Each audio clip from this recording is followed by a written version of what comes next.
আসসালামু আলাইকুম সুপ্রিয় শিক্ষার্থীরা। তো আজকে হচ্ছে আমরা আপনাদের উপবৃত্তি ভাতার সিস্টেম নিয়ে কথা বলবো। তো এখানে দেখেন আমি একটা ওয়েবসাইটের মধ্যে আছি। তো আপনারা যারা ভিডিওটা দেখতে স্পষ্ট দেখতে পাইতেছেন না, তারা ইউটিউব থেকে ভিডিওটার রেজুলেশন বাড়িয়ে নেবেন। তো এখানে দেখেন প্রধানমন্ত্রী শিক্ষা সহায়তা ট্রাস্ট। এখানে আমি কোনো হাইড করতেছি না, এটা হচ্ছে লাইভ দেখাইতেছি আপনাদের মাঝে। তো এই ওয়েবসাইটে আছি আমি। দেখেন এখানে ইজ টাইপের সিস্টেমে আপনাকে স্বাগতম। দরিদ্র ও মেধাবী শিক্ষার্থীদের শিক্ষা নিশ্চিত করার লক্ষ্যে 2012 সালে প্রধানমন্ত্রী শিক্ষা সহায়তা ট্রাস্ট গঠন করা হয়। ট্রাস্টে ফান্ড থেকে স্কুল, কলেজ, মাদ্রাসা, বিশ্ববিদ্যালয়ে অধ্যয়নরত দরিদ্র মেধাবী শিক্ষার্থীদের উপবৃত্তি, আর্থিক সহায়তা, অনুদান ও উচ্চশিক্ষার স্কলারশিপ প্রদান করা হচ্ছে। উপবৃত্তি প্রাপ্তির শর্তাবলী এখানে দেখেন, 1 নম্বরে দেওয়া আছে উপবৃত্তি প্রাপ্তির জন্য শিক্ষার্থীকে ডিগ্রি পাস কোর্স অথবা ফাজিল পর্যায়েও অধ্যয়নরত নিয়মিত শিক্ষার্থী হতে হবে। 2, নিয়মিত শিক্ষার্থী হিসাবে শ্রেণীকক্ষের ক্লাসে কমপক্ষে 75% উপস্থিতি থাকতে হবে। এক্ষেত্রে আবশ্যিক বিষয় হিসেবে বাংলা ইংরেজি গণনা করা যেতে পারে। তারপরে হচ্ছে 3, উপবৃত্তি প্রাপ্তির জন্য নির্বাচিত শিক্ষার্থীর অভিভাবকের বার্ষিক আয় মোট আপনার 1 লক্ষ টাকার কম হতে হবে। অভিভাবক পিতামাতার মোট জমির পরিমাণ সিটি কর্পোরেশন এলাকায় বসবাসকারী 0.0%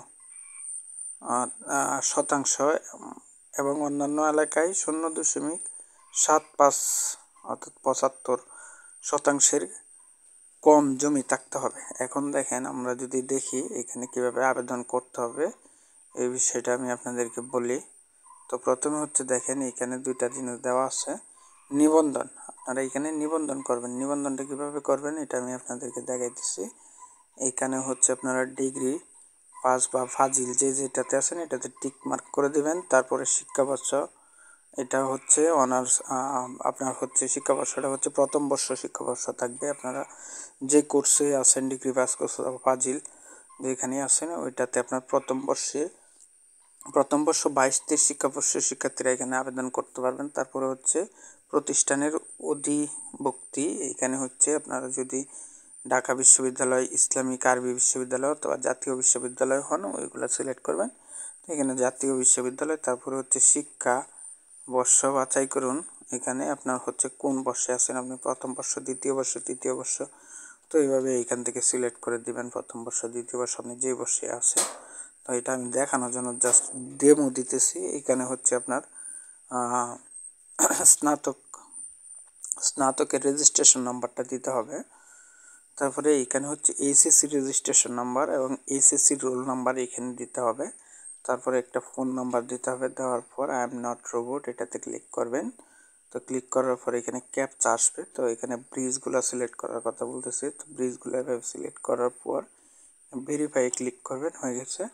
তারপরে এখানে নিবন্ধনে ক্লিক করার পর আপনাদের নিবন্ধনটা হয়ে যাবে। তো দেন একটা SMS এর মাধ্যমে আপনাদের এখানে ইউজার আইডি এবং পাসওয়ার্ড যাবে। দেখেন এখানে আমি দেখাই শিক্ষার্থীর লগ ইনে ক্লিক করলাম। তারপরে এখানে দেখেন রেজিস্ট্রেশন নাম্বার আর এখানে হচ্ছে পাসওয়ার্ড। তো এটা ওইখান থেকে সেট আপ করবেন। সেট আপ করার পর এখানে আবার ক্যাপচাটা পূরণ করবেন। তো এখন সিঁড়িগুলো সিলেক্ট করার কথা বলতেছে। দেওয়ার পর ভেরিফাই ক্লিক করবেন, প্রবেশ করুন। এটাতে ক্লিক করার পর ওইখানে আপনাদের সকল তথ্য ইনফরমেশন, নগদ সংযুক্ত নাম্বার এগুলো দেওয়ার পর আপনার হচ্ছে এটা কনফার্ম হয়ে যাবে। হয়তো কিছু সংযুক্তি লাগতে পারে, ওই সংযুক্তিগুলো আপনারা হচ্ছে কলেজ থেকে সংগ্রহ করবেন। তো এই বিষয়ে ভিডিও যদি আপনাদের লাগে অবশ্যই আমাকে কমেন্ট বক্সে জানাবেন। তো এটাই ছিল মূলত। তাছাড়াও আমি যদি আরও বলি যে এখানে হচ্ছে প্রথম শ্রেণী থেকে আপনাদের স্নাতক সমাপন পর্যায়ের যারা আছে প্রত্যেককেই সরকারের প্রধানমন্ত্রী শিক্ষা সহায়তা ট্রাস্টের এটা হচ্ছে আপডেট নিউজ। এইখান থেকে আপনাদের সহায়তা বা উপবৃত্তি প্রদান করা হইতেছে। তো এইখানে স্নাতক পর্যায়ে যারা আছেন তাদেরগুলো একটু ঝামেলা নিজেরাই করতে হয়, আর বাকিগুলো প্রতিষ্ঠান ভিত্তিক এবং এগুলো হচ্ছে সফটওয়্যারের মাধ্যমে করে নেওয়া যায়। তো এটা ওই বিষয়টা আপনাদের জানার দরকার নাই, বা হচ্ছে প্রথম শ্রেণী থেকে দশম শ্রেণী বা আপনার হচ্ছে ইন্টারমিডিয়েট পর্যন্ত এগুলো আপনাদের জানার দরকার নেই। তো যারা স্নাতক সমমানন পর্যায়ে আছেন বা ডিগ্রি পাস কোর্স ফাজিলে আছেন তারা এইভাবে আবেদনটা করে নেবেন।